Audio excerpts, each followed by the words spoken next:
إن تنصروا الله ينصركم ويثبت أقدامكم.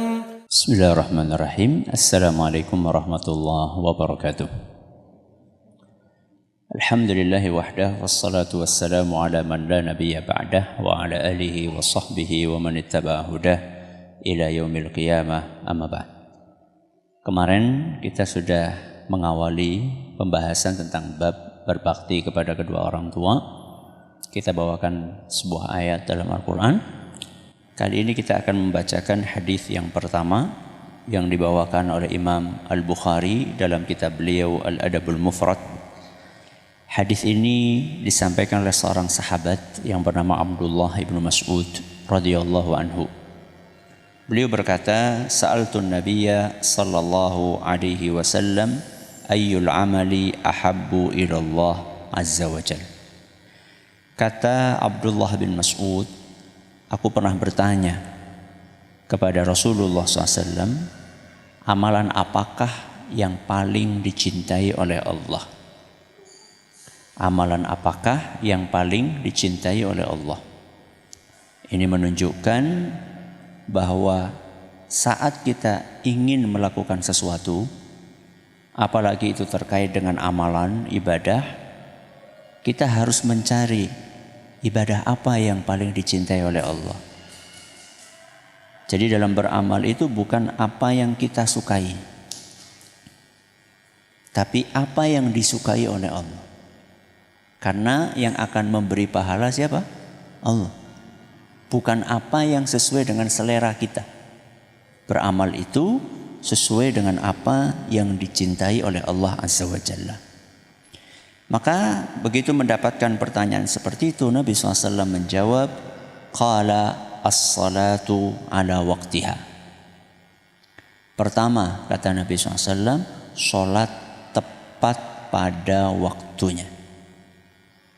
Rasulullah SAW mengawali nasihatnya ini dengan menyebutkan hak Allah Azza wa Jalla. Allah yang menciptakan kita, yang memberi kita rizki, yang memberi kita segala-galanya, memiliki hak yang paling besar atas manusia. Dan salah satu hak yang terbesar setelah tauhid adalah sholat 5 waktu. Dan sholat 5 waktu itu dikerjakan bukan asal-asalan, tapi dikerjakan sesuai dengan aturan yang sudah digariskan dalam agama kita. Salah satu aturan itu adalah tepat waktu. Begitu azan dikumandangkan, maka seluruh aktivitas yang lain bisa ditunda. Tapi sholat itu yang harus didahulukan. Inilah amalan pertama yang paling dicintai oleh Allah. Kemudian setelah mendapatkan jawaban seperti itu, Ibnu Mas'ud bertanya lagi, "Tsumma ayyun?" Terus apalagi wahai Nabi? Setelah sholat 5 waktu terus apalagi? Maka Nabi SAW menjawab yang keduanya, "Tsumma birrul walidain." Kemudian berbakti kepada kedua orang tua. Setelah Nabi SAW menjelaskan tentang hak Allah, maka Nabi SAW menjelaskan tentang hak manusia. Kalau tadi hablum minallah, sekarang hablum minannas. Manusia yang paling berhak untuk engkau baiki adalah kedua orang tuamu. Sehingga di sini pertama kali disebutkan orang tua.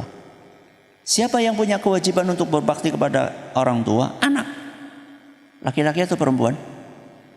Anak laki-laki atau perempuan? Dua-duanya. Siapa bilang yang wajib berbakti cuma anak laki-laki saja? Anak perempuan pun juga punya kewajiban berbakti kepada orang tua. Semua anak, mau laki-laki, perempuan, mau ragil, mau barep, mau nomor 1, nomor 2, semuanya punya kewajiban untuk berbakti kepada kedua orang tua. Kemudian Ibnu Mas'ud bertanya lagi, terus apa lagi wahai Nabi? Terus apa lagi?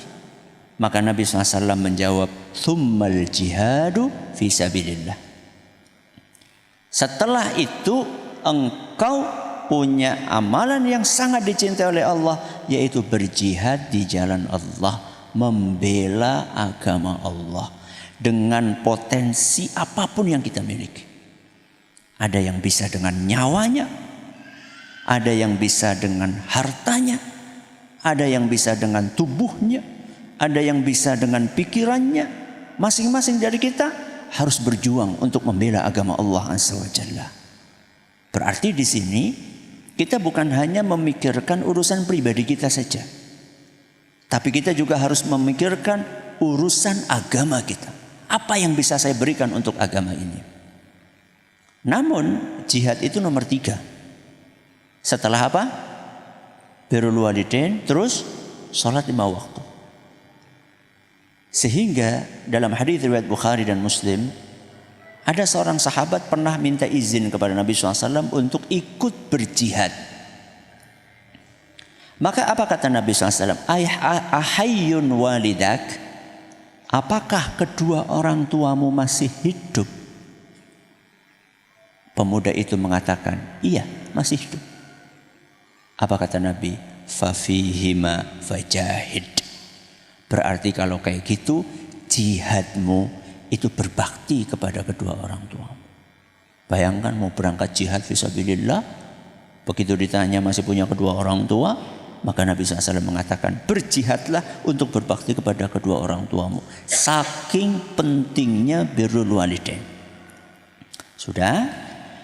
Terus Ibnu Mas'ud melanjutkan, haddatsani bihinna.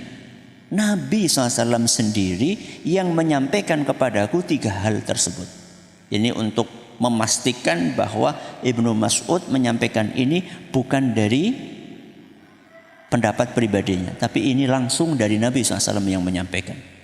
Terus beliau mengatakan, walau istazadtuhu lazadani. Kalau aku minta lagi, itu kan terus apa lagi, terus apa lagi, terus apa lagi, sampai berapa kali? 3 kali. Kata Ibnu Mas'ud, kalau saya minta lagi, terus apa lagi wahai Nabi? Niscaya Nabi akan ngasih jawaban yang keempat, yang kelima, dan seterusnya. Terus kenapa Ibnu Mas'ud tidak menyampaikan yang keempat, bertanya yang keempat, kelima, keenam, ketujuh, dan seterusnya? Inilah etika seorang murid kepada guru. Seorang murid ketika tanya kepada gurunya, dia harus memperhatikan kondisi gurunya. Jangan sampai pertanyaan ini membuat gurunya jadi bosen. Ya, pakaian banget kulit takon gitu. Harus kita memperhatikan kondisi guru kita. Sebagaimana Ibnu Mas'ud memperhatikan kondisi siapa? Rasulullah Shallallahu Alaihi Wasallam. Inilah hadis yang pertama.